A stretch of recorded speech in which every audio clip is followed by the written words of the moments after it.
Wow. You know, I had a chance to play in a Final Four in Detroit in front of 78,000 people, but I'm more nervous here than I was there.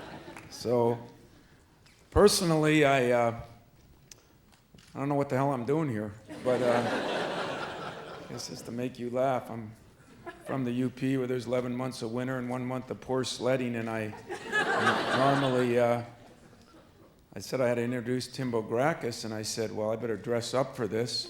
Tim's a high-class guy now. He's got a real job. He's about to have a child. Then I get here, and I don't know. His mother's in the stands. I don't know how in the hell she raised him. He's here in jeans and a T-shirt. What's going on? But, you know, in basketball, believe it or not, just like all your jobs, you try to prepare people. I do believe we're all role models for somebody, and we all have an obligation, and the obligation is, you know, try to make your team better or your company. It's to try to make your community better. Then you move into your city, then you move into your state, and hopefully your country, and if you're really popular and crazy, maybe the world. And I think that's what our job and obligation is, why we do what we do. And if you can, I just learned about TEDx a little bit more. I can't say that I was up on it maybe like I should have been. But in looking at the guy that's going to speak to you, he's kind of been a lot like myself. He's got a chance to live his dream. I think that's what we all want to do. It's always big to dream big, but very few people get to live their dream. And, you know, I try to teach Tim some things in basketball or in life. You know, we don't just talk about basketball contrary to popular belief. But, you know, I recruited Tim. His dad played here a little bit, and he was one of those borderline guys. Was he quite good enough to play here? Probably not. I could have said he sucks, but I didn't do that. So, I mean, trying to be polite here. But, you know, he was a three-sport guy, and I gave him a lot of things to think about over his career. He was here 5 years. We redshirted him so that he'd have a chance to graduate. So he was on a 5 or 6 year plan and got through. But in all honesty, Tim went from a guy who walked on here to a guy that I once called the worst passer in the history of Michigan State basketball. Considering he played a little quarterback, was a baseball player, that's not a good sign. I once told maybe the largest media gathering other than Final Fours is when we played at Kentucky. And with seconds left in the game, Tim Bograkos hit a shot, a three-point shot, maybe his first or second of his career. Seriously. That wasn't a joke. And but it won us the game at Kentucky, and very few people go to Kentucky and win. So after, at the press conference, they said to me, you know, did you design that play for Tim? And if I would have said, are you frickin' crazy, that wouldn't have gone over big. So instead I said, no, we had 5 options, and Tim was the 6th. But the truth of that is, he had enough courage and enough ability and enough grit that he took it and made it. And as much as I joke about him, I'm really proud of what he did here. He went from a walk-on to a scholarship player. He went from a non-player to a guy that played and I guess was part of a couple Final Fours here. He went from a guy that took us from the transition of the Flintstones with Cleaves and them that we won to the new Flintstones, which he was one of the only ones that helped me, and his family has been just awesome. His mom and dad, his grandfather and grandmother, and now his wife, but they We have functions every year where they come back to, in fact, help lead. So I am very proud to introduce a guy who's going to talk to you a little bit. Fart in a skillet? I mean, I'm not sure the title, but I guess, it is what it is. But I hope that you have a great time with him today, and I hope you have a great time in this thing. As I learn a little bit more about TEDx, I probably talk longer than I should. So I am going to say this. He was once a walk-on, then a scholarship player, helped me build a program that is nationally renowned now, but maybe most importantly, went from a player to a friend, and somebody that I greatly respect, I admire. And as much as I talked down to him when I coached him, if he only knew now how much I talk up to him when I talk to other players about what it takes to be a competitor, what it takes to try to live your dream. And he got to live his dream as an athlete because he played major college basketball. And now I'm hoping he lives his dream as a husband, a father, and in the working man's world. And I guess that's what this is all about.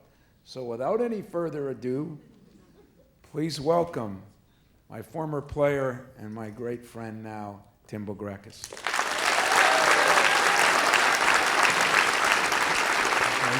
Thank you. Thank you. Oh. Wow. That was better than I expected. Like he said, I spent 5 years with the guy, and he did teach me a lot about basketball, but more importantly, he did teach me more about life. Some of the things I don't think he realized he was actually teaching us at the time, but as I've gotten older, I go, God, he knew what he was talking about, and I hate giving him credit for stuff like that, but it continues to grow every year. It's nice that he mentioned that sometimes he used to talk down to us, because everybody sees Coach Izzo during games. Everybody sees him, he's out there, and he's doing this, and he's stomping around, and he's grabbing guys, and he's looking up at you, because as you can see, he's short. So most of the time, he's like right here, and he's like, but the thing people fail to realize is when he's doing that, there's always two things that are happening, okay? He's delivering a message, and he's making you better. That's everything he's yelling at you, every four-letter word he throws in there, which there are quite a few, he is making you better, and he's delivering a message. So in our program, we're taught to learn to listen, listen to learn, okay? It's being able to pick that message out of the chaos, because when things are chaotic, you lose it, you get frantic, and you don't focus on the message. So fortunately, we have him to teach us that in the midst of all of that, he's delivering a message that's going to make us better as a player and now as a person. Moving forward, listening kind of goes into leadership. A good leader has to listen to his teammates, has to listen to his coaches, has to listen to his coworkers. And we've had great leaders at Michigan State. Magic Johnson, Teen Cleaves. I mean, these guys were unbelievable leaders who changed programs, changed the face of college basketball, in Magic's case. And everybody thinks they were great leaders because they were popular. Everybody liked them. But that's wrong. Popular leaders are mostly ineffective leaders. A leader has to be able to tell you the tough thing. A leader has to step up and say what needs to be said in a tough spot. I had a situation with a teammate once where he went into coaches and he said, listen, coach, we got to get rid of this guy. He's bad for our program. And this was a guy who was going to help our team get better. We were going to win games with this guy. And this kid, I won't say any names, but he walked in and he said, we got to get rid of him for the good of the program, for the good of where we're trying to go. And that's the kind of tough decision a leader has to make. So we always talk about leadership, not likership. You don't want to be liked. If you're liked by everybody, a lot of times you're not going to be an effective leader because you're trying to please everybody. A leader doesn't have to make the popular decision. They have to make the right decision. Before I go into this next point, I need to show of hands. How many people in here have ever farted in a skillet? Anybody? Nobody? Okay, I've gotten a lot of questions about what this means, and so I'll give you a quick story. It's my first year. I get to college, and I realize these guys are gigantic, and they're a lot faster than I am. So I'm at practice, and I'm like this. I'm running around, and I'm like doing all this, and then the coach is like, he blows whistle, which is the worst noise to hear in the middle of a play. Damn it, Timmy. And he's the only person that calls me Timmy besides my mom and my sister to this day. Damn it, Timmy, you're running around like a fart in a skillet. And I went, huh. I don't really know what that means, but okay. But the more I think about it, you're acting like you're trying to do too much at once. You're trying to get to the conclusion and foregoing the small steps. You have to take care of the small things to get to the greater goal. I took my job at the Alumni Association. They said, from scratch, Tim, we need a young alumni program. Okay, yeah, done. Same thing happened. I'm running office to office, talking to people. I got to do this. I got a great idea. I got to do this. Finally, someone was like, just slow down, take care of one or two things, and we'll go from there. So it's being able to not see everything from 30,000 feet and to focus in on that 1-inch area you have to get done. It's been an interesting road at Michigan State. I've had a lot of crazy questions asked to me. Now, this is a trick question. If anybody you work with or any of your friends ever ask it to you. If they say, are you dumb or you just don't care? Okay? Now, it's happened to me. Trust me, it's the same reaction. You're like, okay, which way do I want to go? And there's a right answer to this.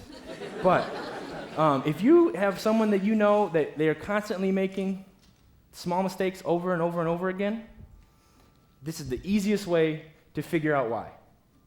It's plain and simple. I have to do financial work right now. And I'll be honest, I hate it. It's the worst part of my job. And I constantly just made mistakes. I doubled my workload.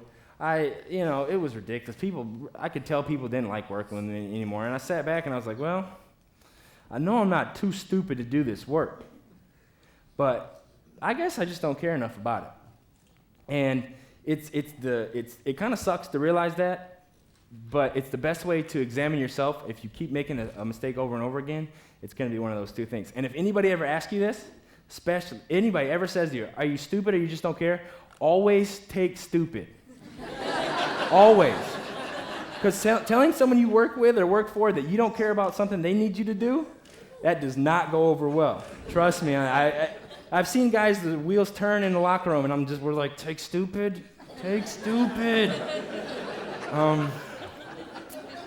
We've had a lot of talk at Michigan State, Coach Izzo does about, success, failure.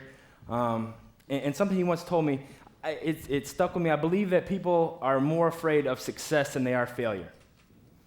And a lot of people say they're afraid. I'm afraid of failure. Failure's scary. Success is a lot scarier to most people because success separates you from the pack. Success puts you out on an island by yourself. Everybody hated the person in school who messed the curve up on the test. I mean, everybody likes to stay in that tight group of people. The coach likes to call it the C+ group. Everybody just enjoy getting by, and they don't want to rock the boat a little bit. And so we always talk about the 95-5 rule. 95% of people like to stay close. They like to be in that. They feel comfortable there. And then there's 5% of people who are willing to put in whatever it takes to become great. Whatever it takes. So I played with Jason Richardson. I watched him shoot 2,000-3,000 shots a night after practice to go from the player he was to a first-round pick. I watched my boss right now, Scott Westerman, came in. Our office was here. He's done whatever it took to try to get us here, and he'll continue to do it. And then Coach Izzo. I saw him in the hallway once at practice. I said, Coach, you're looking skinny. This is the middle of the season. You're looking skinny. He goes, oh, well, I got two options. I can either eat or I can sleep. That was in his mind, that's all he had. He could eat or sleep. So he had to take sleep. And that's what he was willing to put in. We have an open door policy at Michigan State. I don't know how many people in here have an open door policy, but for us, we were always told if you're going to walk in to the head coach's office, to the 4-time National Coach of the Year, 6-time Final Four coach, and you want to complain about something, you got to bring the goods with you. Don't just come in there because your feelings got hurt at practice because you get hurt. Your feelings get hurt every day, and that happens everywhere. I mean, you get an idea shot down at the office. It's going to bother you, but don't just come in there to complain. And you earn the right to come in there and the trust to come in there and say, I disagree with that, or I think we should do something different. Like I was talking earlier, Mateen Cleaves, great leader, the night before the national championship game, the biggest game of his career and Coach's career. He walks into Coach's hotel room. He says, This was in the middle of the day. Coach, we don't need to practice again today. We don't need to shoot anymore. We don't need to do anything. We're good. We're ready to go. And he said, you sure? Yeah, 100% positive. This team is ready to go. We will go out and take care of business. He said, oh, okay. That's fine. I trust you. But he knew Mateen wouldn't come in there with any BS and try to sell him on not practicing just because. So if you're a boss, if you're a leader, and you want to have an open door policy, same thing. Don't let people come in there and just BS you because they're mad about something that's within the office or within your organization. It doesn't work. So when I got to state, every recruiting class went to a Final Four. Every single one. Every player, coaches, or recruiter went to a Final Four. And so I had a couple of my friends, Alan Anderson, Chris Hill, Calvin Torbert. They hadn't gone. It was our senior year. We were going down as the worst recruited class in Michigan State history. The worst. And we sat down and we said, God, man, we don't want to do this. We want to make sure we leave a good footprint in the sand. And that's a constant theme over there. Leave your footprint in the sand. And that's going two ways. You can leave a good footprint in the sand, which in that case is hanging banners, advancing your company, or you can leave a bad footprint in the sand. Everybody's happy you leave, or everybody's saying, you remember what's his name? He was terrible. That's worse, because they don't even remember you. But you have to make your company, your team, your organization, you have to leave it better. Leave your city better. Leave your state better than when you got here. I mean, that's what we owe it. We owe it to the people coming down the line. We owe it to our future to advance our state, to advance Lansing, to advance Michigan. We owe it to them. So when we're doing these kind of things, remember, we're making our place better and continue to do it. I mean, everybody in here has the ability to do something every day that makes this place better. And like we said, we owe it to our community to do that. The last thing I want to touch on is it's the basis of Michigan State's basketball program. This is the whole thing that it was built on. In 1995, I think, when Coach took over, he built his program around this thought. He was in his car once going to get Burger King because that's all he could afford because he didn't make any money back then. And talk radio was saying, they got to fire Tom Izzo. He is terrible. They'll never win anything with Tom Izzo at the helm. And he went back and he gathered secretaries, janitorial staff, student workers, players. You're killing me. I must have hit something. He gathered everybody into a room. And he said, we are going to be the toughest office overall. The toughest. It doesn't matter what it is. Our janitors, you're going to clean this floor better than any janitor in the world. And that's what they base it around. And we always talk about players play tough, players win. Competition is everywhere. We run into it every single day of our lives. We are competing with somebody else. And the toughest people are always going to come out on top, no matter what happens. It might not happen right now in the short term, but in the long run, the tough people will prevail. So that's about my time. I really want to thank you guys. Thanks to TEDx. This was a blast. We've been talking about it since last year, so really appreciate it. Enjoy the day. We have some great speakers.